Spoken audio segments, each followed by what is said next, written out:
नमस्कार, मैं डॉक्टर शत्रुघ्न दांगी आप सबों का हमारे यूट्यूब चैनल भारतीय दांग इतिहास में आपका हार्दिक स्वागत करते हैं। तो आइए अब हम अपने वीडियो को आरंभ करते हैं।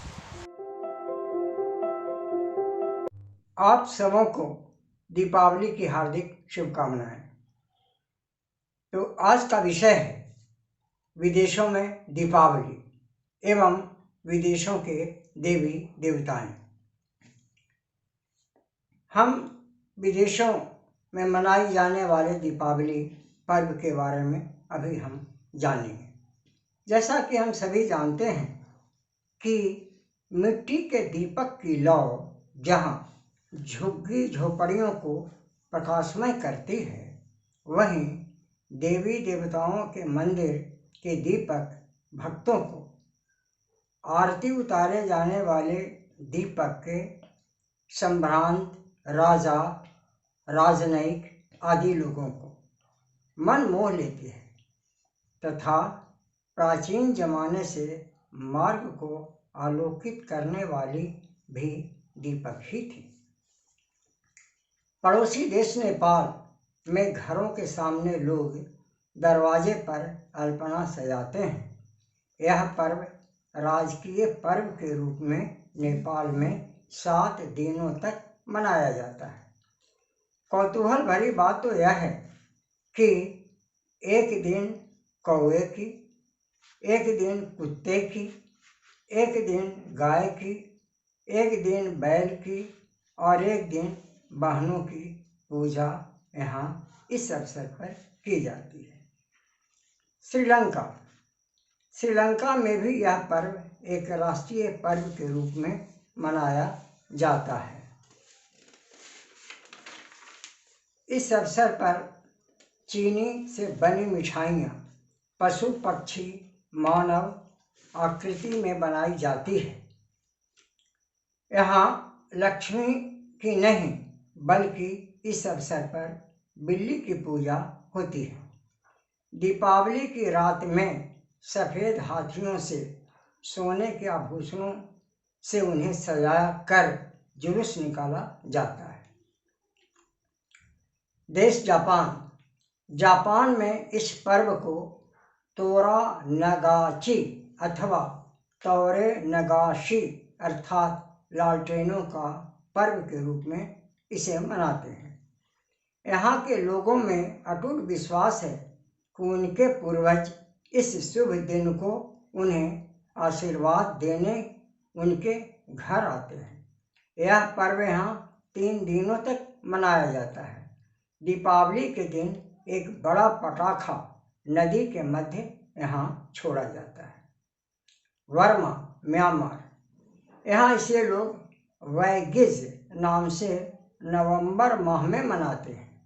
वहाँ के वासियों की मान्यता है कि भगवान बुद्ध ने ज्ञान का प्रकाश पाने के बाद इसी म्यांमार की भूमि पर अवतरित हुए थे। इस दिन लोग नया वस्त्र भी धारण करते हैं। चीन, लोग अपने घरों में प्रवेश द्वार के दोनों ओर रंगीन कागजों की मानव आकृति बनाकर उन्हें चिपकाते हैं। विश्वास है कि घर में कोई अमंगल इससे नहीं होगा। थाईलैंड, यहाँ के लोग केले के पत्ते से नाव बनाकर इस दिन उस पर दीपक रखकर नदी में बहाते हैं।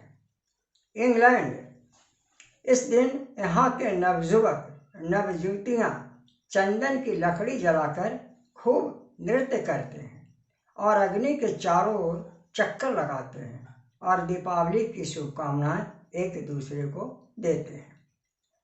ईरान, यहाँ दीपावली मार्च महीने में वृक्षों की पत्तियों के दीपक बनाकर उनमें ज्वलनशील पदार्थ रख दिए जाते हैं और इस दिन मेहमानों को खूब आदर सत्कार किया जाता है। मॉरिशस में यह पर्व दीपावली के नाम से ही लोग मनाते हैं। दीपावली की रात घरों के सामने अल्पना सजाते हैं और अपने पुत्र पुत्रियों की गृहिणियाँ पूजा करती हैं। अब हम विदेशों में देवी देवताओं के बारे में थोड़ा जानें।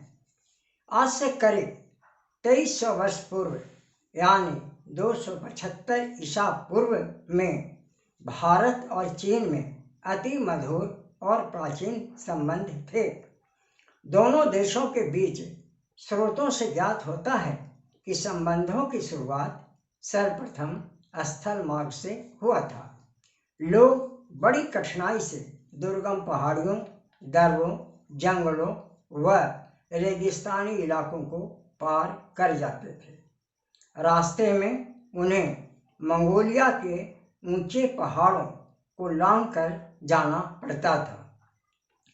बाद में समुद्री मार्गों से भी आना जाना प्रारंभ हुआ। स्थल मार्ग से आने वाले लोग व यात्री इसे अर्थात चीन को कैथे नाम से पुकारते थे, जबकि समुद्री मार्ग से आने वाले हिंदुओं ने इसे चीन नाम से पुकारा।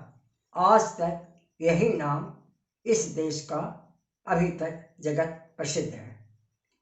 यही कारण है कि प्राचीन जमाने से यहाँ हिंदू देवताओं के मंदिर, पुजारी व लोगों को अंतर्देश यहाँ मिलते हैं।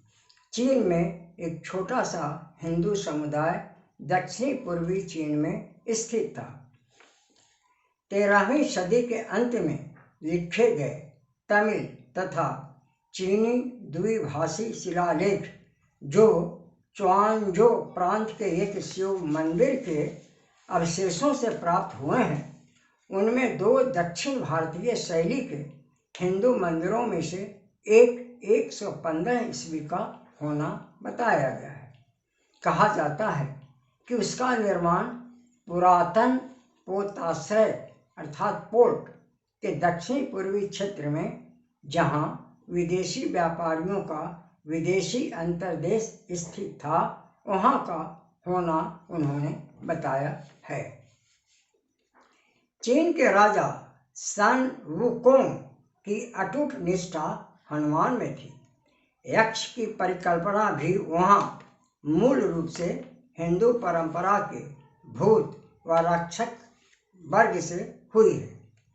चीन को यक्ष के प्रति विश्वास सधर्म पुंडरीक सूत्र, लोटस सूत्र के माध्यम से हुआ था, जो मूलतः 290 ईस्वी में धर्मरक्ष द्वारा अनुवादित चीनी भाषा से हुआ था। कालांतर में वह 406 ईस्वी के आसपास भारत के कुमार जीव द्वारा सूत्र का अनुपात सप्तपुलिका फैसिकल के रूप में किया गया, जो काफी लोकप्रिय हुआ। राक्षस को चीनी भाषा में लुओचा कहते हैं तथा पिशाच को पीसे झुओ, जो हिंदू प्रभाव का ही यह देन माना गया है।